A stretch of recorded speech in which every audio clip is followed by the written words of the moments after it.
and welcome back to Neuronomics Podcast, the definitive source for insights on the intersection of technology and society.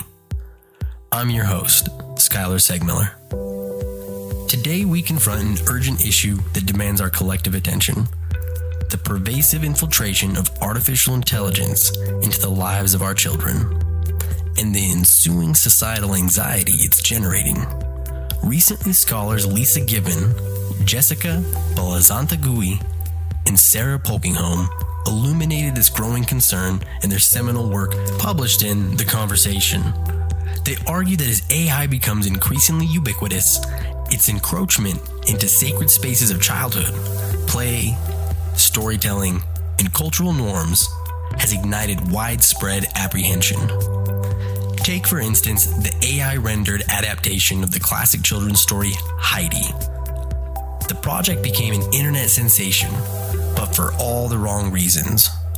It was denounced as a godless abyss, a nightmarish distortion of a cherished tale. This incident was not isolated. It's part of a larger pattern where AI-generated content for children is met with hostility, even leading to some extreme reactions such as death threats against creators. The crux of the matter lies in the symbolic importance we attach to childhood. It's a sanctuary of innocence, a repository of our hopes for a better future. When AI disrupts this sanctity, it not only unsettles us, but also raises existential questions about the ethical boundaries of machine learning. This cultural disquiet is vividly captured in mainstream media, exemplified by the blockbuster film Megan. The movie portrays a lifelike AI doll that forms a sinister bond with a grieving child, a narrative that resonated deeply with audiences, further fueling apprehensions about AI's role in children's lives. However, it's crucial to contextualize these fears, as Gibbon, Balantagui, and Polkinghome astutely observe, societal anxiety about technology's impact on children is not new.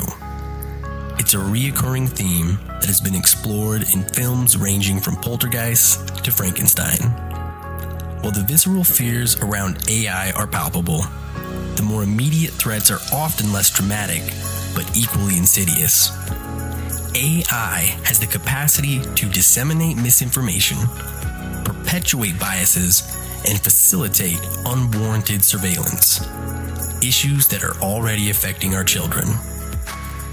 It's imperative, therefore, to approach the topic with both caution and rigor. Organizations like UNICEF are taking commendable steps to integrate children's rights into global AI policy frameworks. So let's open the floor for a nuanced discussion. Is AI an existential threat to the very concept of childhood? Or are we merely caught in a cycle of moral panic? Share your thoughts using the hashtag Neuronomics. As we delve deeper into the labyrinth of artificial intelligence, we now turn our attention to a groundbreaking advancement that's redefining the landscape of predictive recommendation systems. This is not merely an incremental improvement. It's a paradigm shift that leverages the collective intelligence of like-minded users to enhance personalization. A groundbreaking study recently published in the Journal of Social Computing is challenging the status quo in recommendation systems. Led by researcher Ninjun Zhu, this study argues against the traditional approach of tailoring recommendations solely for individual users.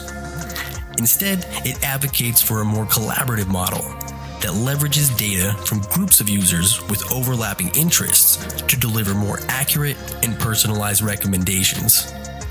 This innovative approach could redefine how we think about personalization in the digital age.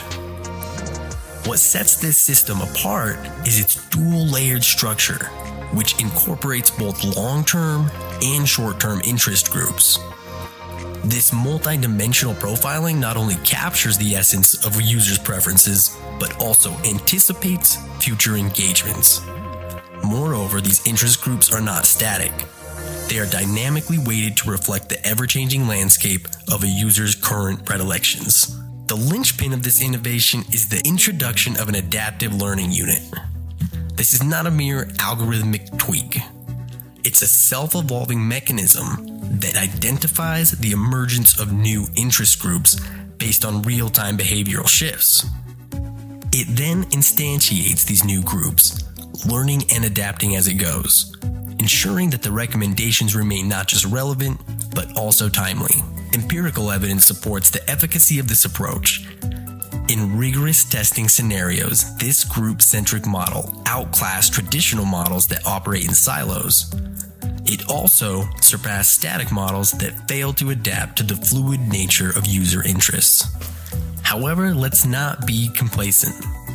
The researchers themselves acknowledge areas for refinement, such as the system's capability to prune obsolete groups and discern subtle variations within clusters. This research underscores a pivotal concept. The future of AI recommendation systems lies in harnessing the synergies between people, transcending the limitations of individual-centric models.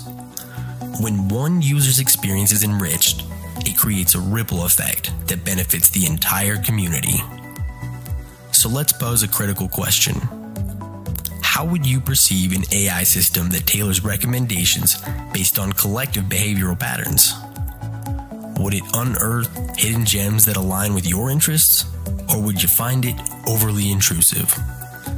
Visit me on X at WalnutAIGuy and on Instagram at walnut.ai.guy and use the hashtag Neuralnomics.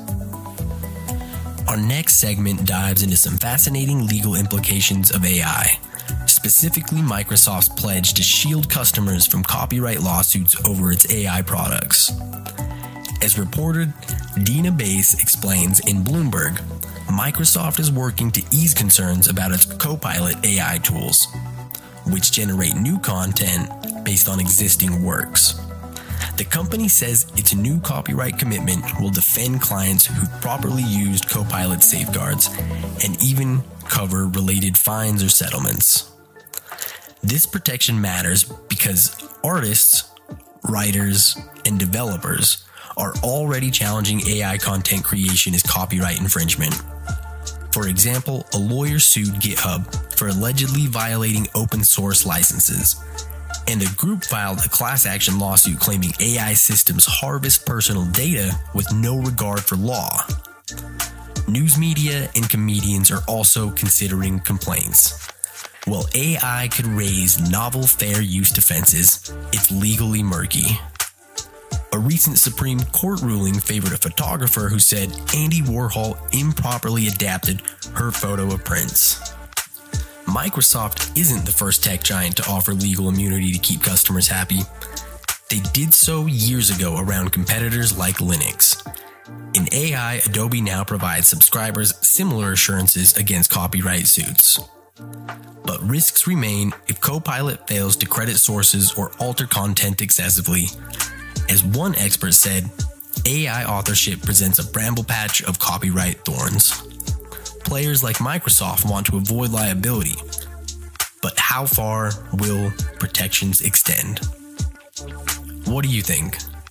Should Microsoft shield clients from lawsuits over AI content, or leave them legally exposed? Does this commitment bolster trust in AI, or enable infringement? Share your perspectives using hashtag Neuralnomics. As we navigate the ever-evolving landscape of artificial intelligence, it's crucial to address an often overlooked aspect: energy efficiency.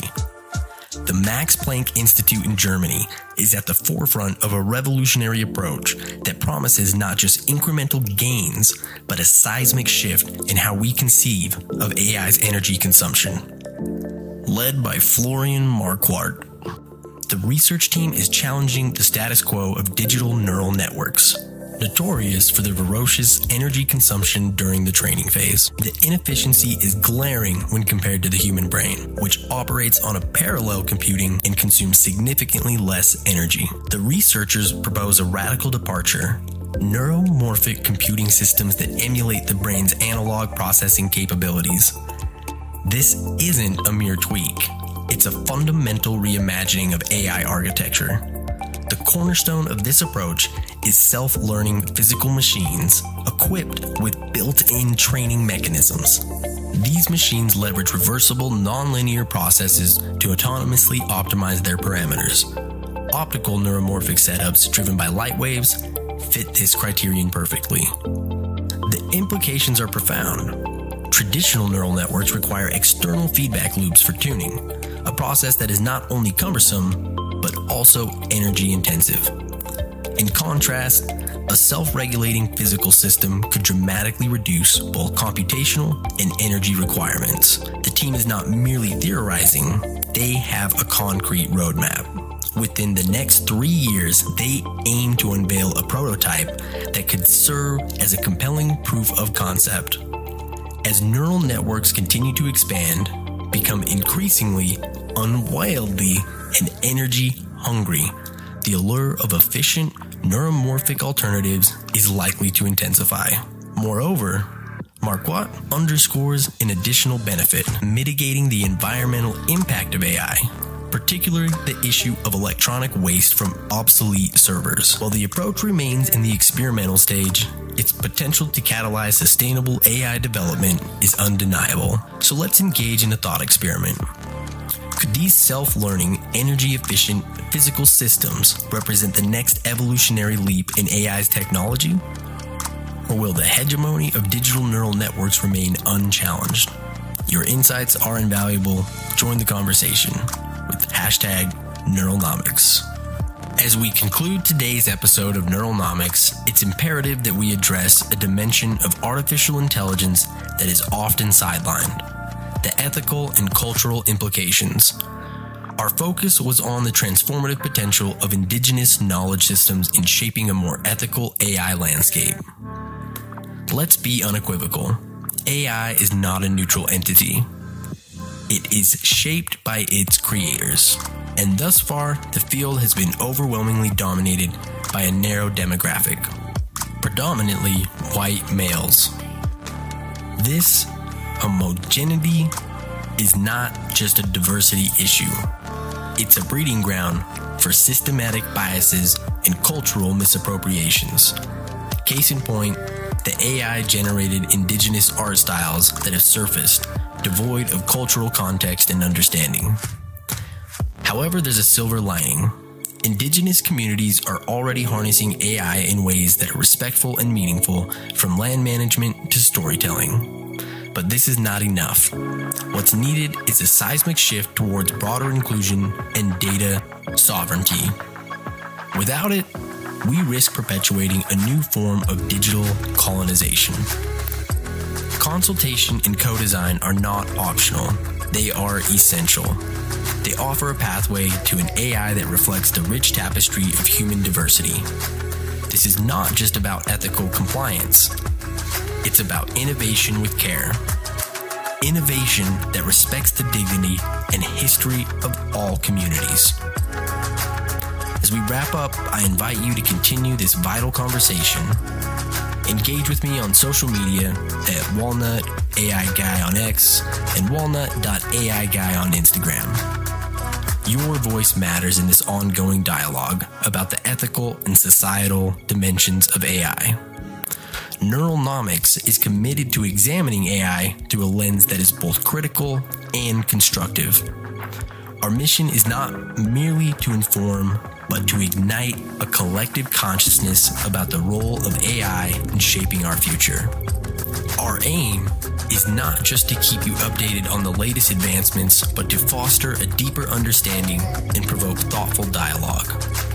We challenge prevailing narratives and question the status quo, all while highlighting the innovative work that is pushing the boundaries of what AI can achieve. We recognize that AI is not just a tool, but a force that is redefining industries, influencing policy, and impacting lives on a global scale.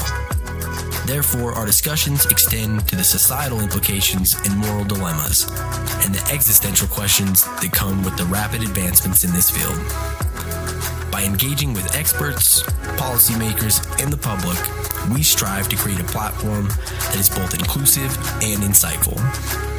We invite you to join us in the intellectual journey as we explore the challenges and opportunities that lie ahead. Together, we can navigate the complexities of this ever-evolving landscape and work towards a future where AI serves the greater good of humanity. So whether you're an AI enthusiast, a skeptic, or someone simply curious about where this technology is taking us, Neuronomics offers you a space to expand your understanding, challenge your assumptions, and contribute to a more informed and thoughtful discourse. I'm your host, Skylar Segmiller, and it's been an honor to guide you through these complex yet fascinating topics.